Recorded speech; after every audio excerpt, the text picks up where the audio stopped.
याद आ रही है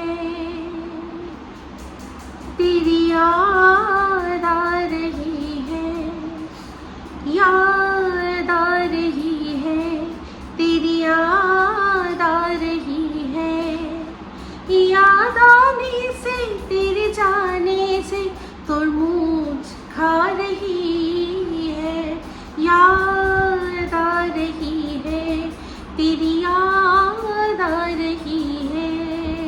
হাই, আমি Ipsita, welcome back to my channel. চলে এসেছি আবার একটা নতুন ভিডিও নিয়ে। তো আজকের ভিডিওর শুরুতে বুঝতেই পারছেন গানটা শুনে যে গানের মাঝখানে যখন তরমুজ বলেছি তাহলে কি বিষয় নিয়ে কথা হবে।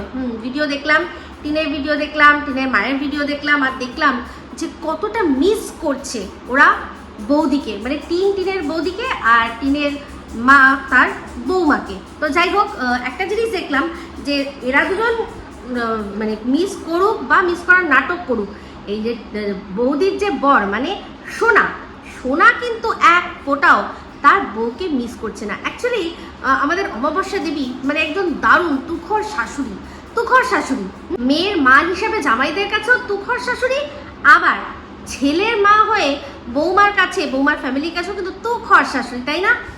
সেই জন্যই দেখি যে বৌমা যখনই চলে যায় তখনই শুধু এদের ভালো মন্দ খাওয়ারে কিন্তু মানে পুরো তাল উঠে যায়। যতক্ষণ বৌমা থাকে ততক্ষণ চুনো মাছ, ছোট মাছ, কাঁটাযুক্ত ছোট ছোট মাছ, চারাপোনা হোক বা ওই ধরনের আরও যা তেলাপিয়া ফেলাপিয়া যা হোক, ওই সবগুলো রান্না হবে। কিন্তু যেই বৌমা চলে যাবে বাপের বাড়িতে দু একদিনের জন্য, অমনি তখনই ওদের পোলট্রি, ওদের তারপর অস্ট্রেলিয়ান কক, তারপর মানে পুরো খাওয়ার, খাসির মাংস খাওয়ার পুরো বহর লেগে যায়। এই দিয়েই বুঝি যে কতটা মিস করে বৌমাকে। যে বৌমা এখন নেই, তো তাই কাঁটাযুক্ত মাছ, ছোট চুনো মাছ, কম দামি মাছ আমরা এখন খাবো না, কারণ আমাদের বৌমা ভালোবাসে। তো এখন বরং বৌমা নেই, আমরা একটু অস্ট্রেলিয়ান ভালো করে খেয়ে নিই। ও দারুণ, মানে দারুণ দারুণ এইরকমভাবে শাশুড়ি হয়ে থাকতে হয়।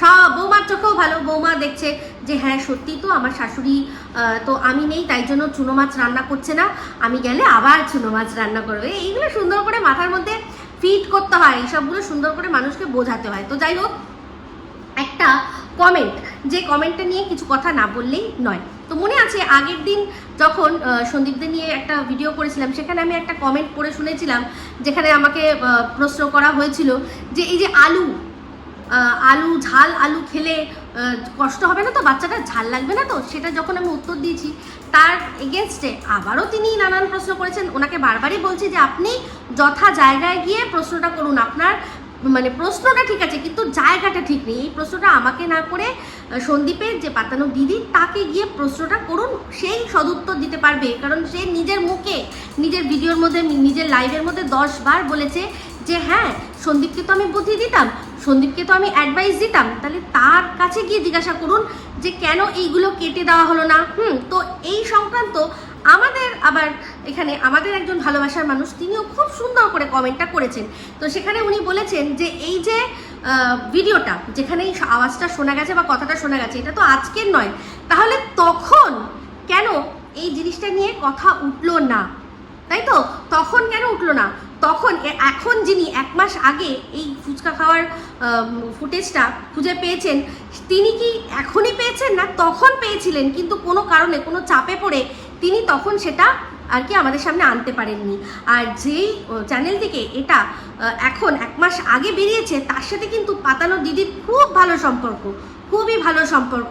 তাহলে এটা আমরা ধরে নিতে পারি যে তাহলে তখন যখন শোনা গেছিল, তখন এই যে সো কল্ড সিআইডি বাহিনী, তা সেই কিন্তু এই জিনিসটা ধামাচাপা দিয়ে রেখেছিল। মানে কোনো সিআইডি বাহিনীর কোনো সদস্য যাদের চোখে এটা পড়েছে, তারা কিন্তু তখন সেটাকে দর্শকদের সামনে আনতে পারেনি। এমনিতেও জানেন যে সন্দীপের বিপক্ষে যারা আর কি আছে, যারা বিপক্ষে ভিডিও করে, তারা কিন্তু সিআইডি বাহিনীর মতো ভিডিওর ভেতর থেকে একদম পুঙ্খানুপুঙ্খ জিনিস বের করে আনতে পারে না।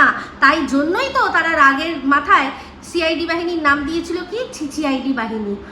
তো একমাত্র সত্যি উদ্ঘাটনের যা ক্ষমতা আছে সব কিন্তু এদিকে সিআইডি বাহিনীরই রয়েছে। সেই জন্য যখন আসল জিনিসগুলো হয়েছে তখন কিন্তু তারা চুপচাপ, মানে এইগুলো দেখেও সেগুলোকে ধামাচাপা দিয়ে দিয়েছে। হ্যাঁ, কারোর চোখে পড়তে দেয়নি, এই জিনিসটাকে নিয়ে ভিডিওই করতে দেয়নি। তার মধ্যে দেখুন, এই যে সন্দীপের পক্ষে আমি ভিডিও করলেও যে জিনিসগুলো চোখে পড়েছে আমার, আমি কিন্তু বলেছি। তো হ্যাঁ, এই বিষয়টা কি হচ্ছে, তখন ওভারলুক আমিও করে গেছি। অ্যাকচুয়ালি সন্দীপের ভিডিওর মধ্যে যেরকমভাবে সন্দীপ ভিডিও করে, সেখানে এই আওয়াজ টুকটাক টুকটাক আওয়াজ, সেগুলো শোনার প্রয়োজন পড়ে না। আর তখনকার আমরা জানতামই যে ওদের বাড়িতে একজন কেউ আসবে, তাই জন্য এটা সন্দেহের মানে কোনো তালিকার মধ্যেই পড়েনি, কারণ ওদের বাড়িতে ওকে পড়াতেও আসে, তাছাড়াও হচ্ছে গিয়ে সন্দীপের পিএ আসার কথা। তো সেই জন্য সেখানে টুকটাক আওয়াজ, টুকটাক কারোর হাত দেখা, সমস্ত কিছু আমরা এটাই ধরে নিয়েছি যে এটা পিএ, তাই জন্য কোনো রকম মনে কোনো প্রশ্ন আসেইনি। কিন্তু প্রশ্ন যাদের করার কথা ছিল তারা প্রথমত এগুলো খুঁজে পেতে অক্ষম। আর এখন 1 মাস আগে কেন এই জিনিসটা বার করলো এই মহিলা, যে কিনা এই ভিডিওর ফুটেজটা, এই অংশটা বার করেছে, সে হঠাৎ করে তার কি প্রয়োজন পড়ে গেল সন্দীপের অত পুরনো ভিডিও একটা খুঁজে দেখার বা খুলে দেখার? কি কোন হিসাবে? তাকে কে বললো? কেউ নিশ্চয়ই টিপস দিয়েছিল যে ওই চ্যানেলে ওইখানে দেখো, ওই ভিডিওটার মধ্যে গলা পাবে, এত সময় এত সেকেন্ডে গলা পাবে। তো পরিষ্কার বুঝতে পারছি, এই যে আমি বলেছিলাম না যে সিআইডি বাহিনী, এই যে প্রথম যে প্রশ্নটা করেছিলাম যে এই যে ঝিমি সাহা যে আছে, তাকে এক্সপোজ করতে সিআইডি বাহিনীর এত দেরি কেন লাগলো? কারণ খুদ সিআইডি বাহিনী এই ঝিমি সাহাকে ঢেকে রেখেছিল। জবের থেকে ওই দেখলেন যে পাতানো দিদির এন্ট্রি বন্ধ হয়ে গেল, তবে থেকে না চলো এবার এক্সপোজ করো, ডিমের পোজ করো, করে সন্দীপকে কি না ভাইয়া থেকে সে হয়ে যাবে হচ্ছে কি হাফ প্যান্ট বাহিনী। বাহ, দারুণ না? দারুণ সত্যি। তারা আবার অন্যকে দোগলা বলে, তারা আবার প্রশ্ন করে। হ্যাঁ, এই যে পাশের দেশের যে আরস, সে আবার প্রশ্ন করে যে এতদিন তো ভালো ছিলাম আমি, তাহলে এখন কেন খারাপ হয়ে গেলাম? তো সেই তো প্রশ্ন আমার মনেও আসে যে এতদিন তো ভাইয়া ছিল, তাহলে হঠাৎ করে হাফ প্যান্ট বাহিনী কি করে হয়ে গেল? যার চোখ কিছুই আড়ায় না, এত কিছু বার করে নিয়ে আসে, সে নাকি একদম কি বলে গুগল ম্যাপ দেখে দেখে কারোর ভিডিও থেকে তার অ্যাড্রেস রিভিল করতে পারে, একবার না পরপর 2 বার। আর সে ভাইয়ার ভিডিওটা এইটুকুও ভালো করে দেখে না যে একটা ছোট আওয়াজ, একটা মেয়ের গলা, সেগুলো ক্যাচ করতে পারবে। তো বুঝতে পেরেছেন, আমি কিন্তু আমার সব প্রশ্নের উত্তর পেয়ে গেছি, যেটার জন্য আমি আলাদাভাবে প্রশ্ন করেছিলাম আর সবাই আমার বিরুদ্ধে একসাথে সমস্যারে নেমেছিল। আমি সমস্ত উত্তর পেয়ে গেছি। তো যাই হোক, চলে আসি। দেখলাম যে টিনের ভিডিও, 2 দিন ধরে ভিডিও করলো, সেটা দিল, তাও ওই ছোট্ট ভিডিও। আর ওর মা দেখলাম যে এক দিনে এক একটা ভিডিও করেছে। তো যেদিন চিকেন আনা হয়েছিল সেদিনকে সকালবেলা কিন্তু ওর মা নিজেই তরমুজ কেটেছিল, কিন্তু তারপর নিজেই দেখিয়েছিল যে তরমুজ কাটা আছে। কিন্তু টিন বেলা করে ঘুম থেকে উঠে কি করলো, ক্রেডিটটা নিল কি যে তরমুজটা আমি কেটেছি, তরমুজটা কেটে আমি বার করে নিয়ে আসলাম। কিন্তু আদৌ না, ওর মা কিন্তু কেটে নিয়েছিল, আর ওর মাই বাজার করে নিয়ে এসেছিল চিকেনের জন্য।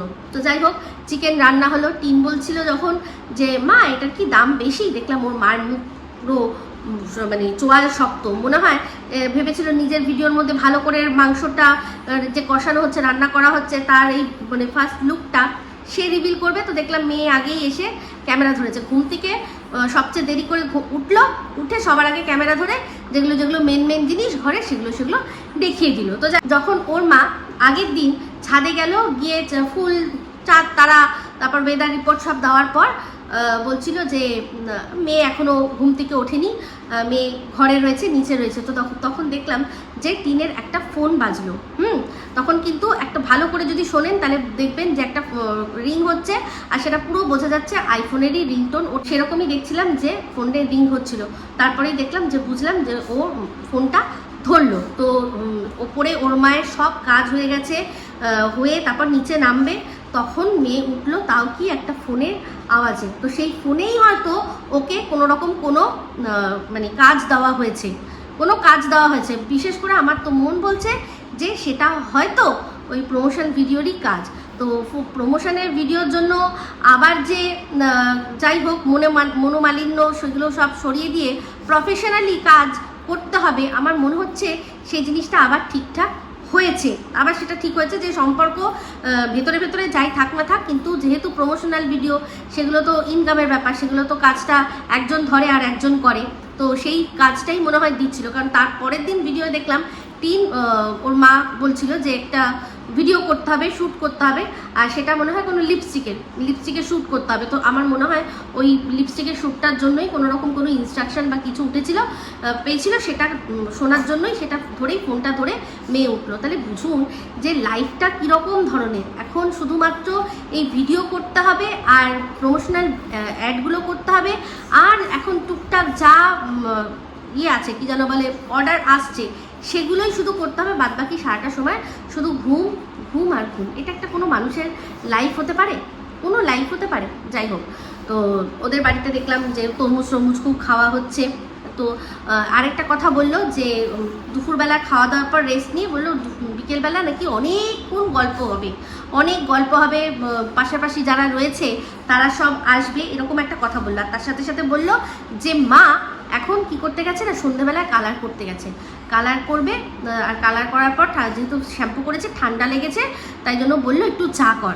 আচ্ছা চিন্তা করে দেখুন তো, মানে আমরা জানি কি এগুলো কোনো এমার্জেন্সি কিছু কোথাও যাওয়ার আছে তাই জন্য লোক এরকম সন্ধ্যেবেলায় কালার করতে হবে, বা হট করে এখন কেউ একজন আসবে যার যে কিনা আমার পাকা চুল দেখে নিলে প্রবলেম, যে এই যে এরকম এমার্জেন্সি কালার কে করে ভাই? সাধারণত আমরা জানি যে কোথাও যেতে হবে, কোনো নেমন্তন্ন এসে গেছে, বা হুট করে বাড়িতে এমন কেউ চলে আসবে যার সামনে পাকা চুল দেখা গেলে প্রবলেম আছে, সেক্ষেত্রে হয়তো এত এমার্জেন্সি। তো আমার মন বলছিল সেরকমই কোনো এমার্জেন্সি হয়তো আছে। টিন বললো গল্প হয়েছে, সব কিছু হয়েছে, এত হাহাহি আনন্দ হয়েছে, অথচ সে তার কোনো অংশ না টিনের মা দেখিয়েছে না টিন দেখিয়েছে।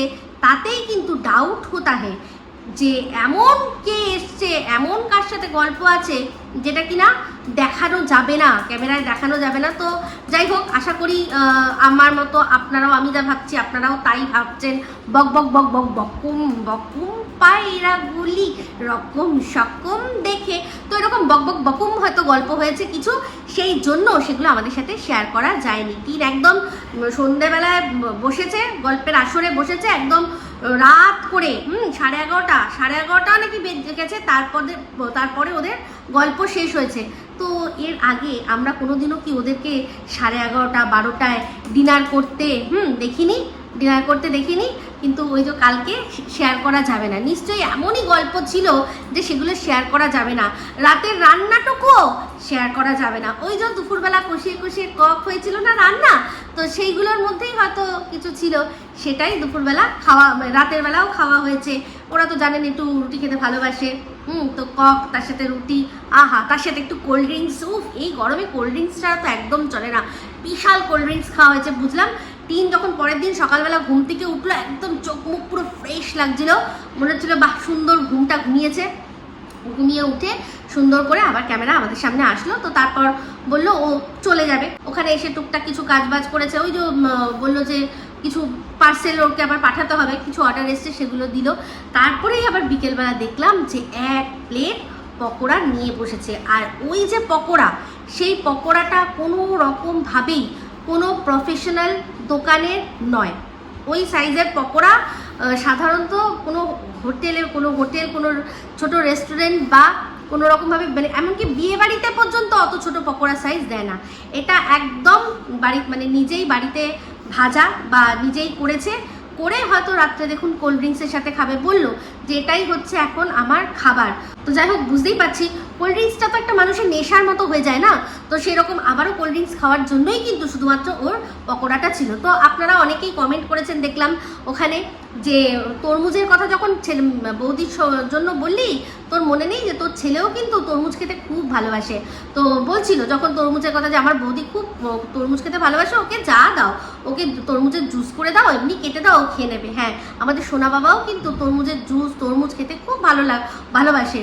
তো এই যে কথাটা যে আমার ছেলেও খেতে ভালোবাসে তরমুজ, এই যদি কথাটাও বলতো, ভগবান কি ওকে পাপ দিত? ভগবান কি ওকে কোনো রকমভাবে পাপ দিত যে তুমি ছেলের কথা কেন মনে করেছো? হ্যাঁ, নাকি দর্শকরা ওকে ছি ছি থুতু বলতো যে ছি ছি ছি ছি ননি, তুমি বাচ্চার কথা মুখে আনছো, তুমি বাচ্চা কি খায় কি ভালোবাসে সেটা বলছো? হ্যাঁ, দর্শকরা কি ওকে বাজে কথা বলতো? ভালো কথাই বলতো। অন্তত বুঝতো যে চলো তুমি তোমার ছেলেকে মিস করছো। কিন্তু ও তো ও নাম নিলই না, শুধু বৌদির কথাই বললো। আবার এটাও বুঝিয়ে দিল যে আমাদের বাড়িতে আগে অনেক বেশি তরমুজ আসতো, কিন্তু এখন আরও বেড়ে গেছে, কারণ কারণ বৌদি ভালোবাসে। যদি তাই হয় তাহলে এখন তো বৌদির অনারে এই এটা বন্ধ করা উচিত ছিল, তরমুজ খাওয়াটা বন্ধ করা উচিত ছিল, তাই না? যেরকম চুনো মাছ এখন আসছে না, সারাক্ষণ শুধু মাংস খাওয়া হচ্ছে, তেমনি কিন্তু উচিত ছিল তরমুজটাও বন্ধ রাখা, যে যখন আবার ও আসবে তখন আমরা খাবো। তো যাই হোক, বৌদির যে অ্যাকচুয়ালি কী হলো সে তো বোঝা যাচ্ছে না। হঠাৎ করে ঘুরতে গেল, শাশুড়ি বলল যে দক্ষিণেশ্বর ঘুরতে গেছে, আর সেখান থেকে লাপাতা লেডিস হয়ে গেল। ঠিক বিষয়টা মানে কেমন যেন একটা লাগছে, সন্দেহ সন্দেহ কিছু হচ্ছে। তো যাই হোক, সামনেই পয়লা বৈশাখ আসছে, দেখি কবে সে আসে। তো আজকে অনেক দিন পর আবার দেখলাম অমাবস্যা লেডির মুখে তার শাশুড়ির কথা। শাশুড়িকে ফোন করেছিল, সেটা একটু আমাদের বোঝালো। আমাদেরকে বোঝালো যে শাশুড়ির সাথে সম্পর্ক খুবই ভালো, সুমধুর সম্পর্ক। সে তো দেখলেই বোঝা যায় শাশুড়ি গেছে, আর আসার নাম যে করছে না, খুব ভালো করে বুঝতে পারছি। তো যাই হোক, টিনকে দেখলাম, যেহেতু আলোচনা হয়েছিল যে ঘড়ি কোথায় গেল, ঘড়ি পাল্টে গেছে। তো যেদিন ও মানে বাপের বাড়ি থেকে ও আবার নিজের ফ্ল্যাটে আসবে, তখন কিন্তু বারবার করে ঘড়িটা এরকম করে দেখাচ্ছিল, এই যে ঘড়িটা, যে হ্যাঁ ঘড়িটা আছে, রিকভারি আমার আছে, রিকভারি যেটুকু করার করে নিয়েছি, আর দেবো না। তো আমার যতদূর মনে হচ্ছে তার উপর আবার ফোকলা কাকার ছেলে, সে তো আবার বলে দিয়েছে বি অ্যাওয়ার অফ মি, মানে একদম যেরকম বাড়ি, অনেকের বাড়িতে যারা কুকুর পোষে দেখবেন লিখেই রাখে যে ধুমু করে ঝাঁপিয়ে পড়তে পারে। হ্যাঁ, তাই জন্য আপনি সাবধানে নিজ দায়িত্বে ঢুকবেন ঘরে। আমার বাড়িতে কিন্তু একটা কুকুর রয়েছে, তো ও নিজেই নিজেকে পুরো সেই রকম মানে পর্যায়ে নিয়ে পৌঁছে গেছে, বলছে যে আমি কিন্তু খুব সাবধান আমার থেকে, আমি যখন তখন কিন্তু ঝাঁপিয়ে পড়বো। তো সেই জন্যই মনে হয় অমাবস্যা লেডি গেল খাবার দাবার নিয়ে টিনের জন্য, আবার বলল যে খাবার দাবার নিয়ে যে গেছি আবার নিয়ে চলে আসবো। যাই হোক, এই হচ্ছে বক্তব্য ওদের ভিডিওর মধ্যে। এখন একটু ইন্টারেস্ট লাগছে না, সত্যি কথা বলতে। সত্যি বলছি, টিন কণিকা এখন তোমাকে একদম কি বলবো, বোল্ড আউট করে দিয়েছে। বোল্ড আউট করে দিয়েছে কণিকা। তো সেক্ষেত্রে তোমাদের ভিডিওর মধ্যে সেই চামটাও পাচ্ছি না, না সেরকম চাম না পেলে তোমাদের নিয়ে কিছু বলতেও ইচ্ছা করছে না। আমি তো মানে কতদিন পর মনে হলো যেন কতদিন আগে টিনকে নিয়ে ভিডিও করেছি, আর এখন ভিডিও করিনি। কি করছো? কিছু করো, কিছু করো, কিছু আমাদেরকে দাও, ভিডিওর মধ্যে কিছু একটু দাও। ও দিয়েছো না লাভ বাইট, দেখালে একটা জিনিস, লাভ বাইট, কিন্তু ওই লাভ বাইট কিন্তু একটুও কাজে আসেনি, একটু ইন্টারেস্ট পাইনি। কিছু একটু করো যাতে তোমারও হয় দুটো ভিউজ, আর আমাদেরও ভিউজ হয়। হ্যাঁ, তোমার ভিউজ না হলে আমাদের তো ভিউজ হবে না, না হচ্ছে না। তো যাই হোক, এটাও সত্যি কথা যে দর্শকরাই বারবার এই বার্তাটা দিচ্ছে যে নাটক, অভিনয়, পারিবারিক কেচ্ছা এগুলোই আমরা দেখতে চাই। যেমন কিনা এই যে বিগ বসটা এই কারণেই এত হিট। যখনই দেখবেন যে দেখায় পরের দিন ঢ্যান ঢ্যান ঢ্যান, এর সাথে ঝগড়া হচ্ছে, এর সাথে মারামারি হবে, এর সাথে চুলোচুলি হবে, এ ওর গায়ে হিসু ছুড়ে দিল, সে তার গায়ে পটে ছুড়ে দিল। এই জিনিসগুলো দেখতে থাকুন, এই জিনিসগুলো দর্শকরাই চায়। তাহলে ব্লগারদের দোষ দিয়ে কি লাভ আছে বলুন? ব্লগারদের দোষ দিয়ে কোনো লাভ নেই। আর আমরাও ব্লগারদের, আমার মনে হয় কন্ট্রোভার্সি ক্রিয়েটারদেরও উচিত না ব্লগারদের দোষ দেওয়া, কারণ দর্শকরা যেটা দেখতে চাইছে, দর্শকরা যেটা দেখতে চাইবে সেটা ব্লগাররা দেখাবে, আর যেটার মধ্যে ভালো ভিউজ হবে সেটা নিয়ে কথা বললে আমাদেরও দুটো ভিউজ হবে, এটাই হওয়া উচিত। তাই এটা আমার মনে হয় এবার এই হিপোক্রেসি ছেড়ে মেনে নেওয়াই উচিত যে দর্শকরা কিন্তু চাই যে কেচ্ছা কেলেঙ্কারি এইসবই দেখবো, এটা দর্শকদেরই ডিমান্ড। দেখুন, কিচ্ছু করার নেই, তো যেটা ডিমান্ড থাকবে তার সাপ্লাই তো দিতেই হবে। তো ব্লগাররাও দিক, আমরাও দেবো, ঠিক আছে? সবাই হাসি খুশি নিয়ে আমরা শুধু এন্টারটেনমেন্ট এই নিয়ে আমাদের জীবনটাকে ভরিয়ে দেবো। আর আজ আছি কাল নেই, কোনো ঠিক নেই, দেখি না এরকমই চলুক না, বেশ ভালো। কিন্তু ভালো কিছু আনতে হবে, টিন হচ্ছে না, ইন্টারেস্ট পাচ্ছি না, ঠিক আছে? ওই লাভ বাইট ফাভ বাইট ওগুলো অনেক ছোটোবেলা হয়ে গেছে, এখন অনেক তার চেয়ে অনেক বড় বড় তুমি কন্ট্রোভার্সি আমাদের দিয়েছো, এগুলোতে কোনো কাজ হবে না, নস্যি, ঠিক আছে? তো কণিকার সাথে যদি লেভেল ম্যাচ করতে হয় তো সেই রকম অনুযায়ী কিছু করো যাতে কিনা আমাদেরও ভালো লাগে, তাই না দর্শক বন্ধুরা? তো যাই হোক, এই বলে ভিডিওটা এখানে এন্ড করছি। যদি ভালো লাগে তাহলে অবশ্যই লাইক শেয়ার কমেন্ট করতে ভুলবেন না। যারা চ্যানেলটা সাবস্ক্রাইব করেনি তারা সাবস্ক্রাইব করে নেবেন। সবাই ভালো থাকবেন, সুস্থ থাকবেন। আবার আসছি খুব শীঘ্রই এক নতুন ভিডিও নিয়ে। টাটা।